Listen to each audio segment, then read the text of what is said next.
I'm Herne, author of the upcoming fantasy novella, Fires of the Dead, and this is Quick Storytelling Tips. In The Anatomy of Story, John Truby writes that, quote, "A great story is not simply a sequence of events or surprises designed to entertain an audience. It's a sequence of actions with moral implications and effects, designed to express a larger theme." Now, if you remember high school English, or maybe you're still doing high school English, you might associate the idea of theme being kind of preachy. The author is trying to convey this important message to everyone. And it's at this stage that when I mention theme, you might start to roll your eyes and be like, "Oh, Jed, I don't want to be preachy with my stories. I just want to have stories that are fun and, enjoyable." Good. Because well-executed theme isn't preachy at all. In fact, it's the exact opposite of preachy.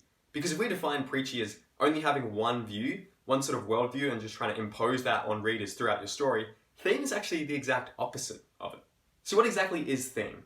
Well, if we go back to John Truby again, he says that, quote, "Whenever you present a character using a means to reach an end, you are presenting a moral predicament, exploring the question of right action, and making a moral judgment about how best to live." What's crucial here is that theme is explored.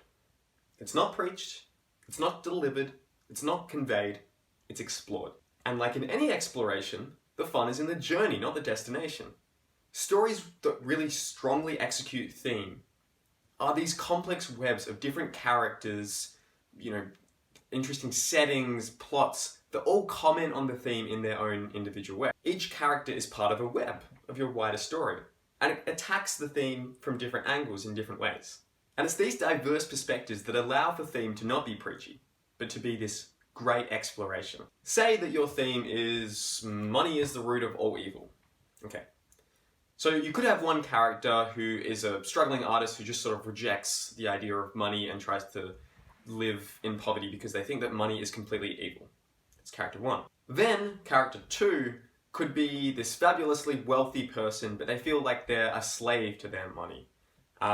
Then character three could be someone who is also fabulously wealthy, but they use their money to give back to the poor and donate to charity and do all other sorts of good things. Then your fourth character could be this greedy salesperson who tries to steal their family's inheritance or something like that. Great, now you have 4 different perspectives on this idea that money is the root of all evil, because for some characters, when you look at their arcs, their journeys, yeah, they probably reinforce that thing. But then you look at other characters and you're like, well no, you're actually using money in a good way. It's not creating evil. 4 characters, 4 different reactions to the thematic principle. This is exciting because it means that you don't have to lock yourself into just trying to convey one vision, one idea. You can explore it from every angle. That's what makes stories so powerful.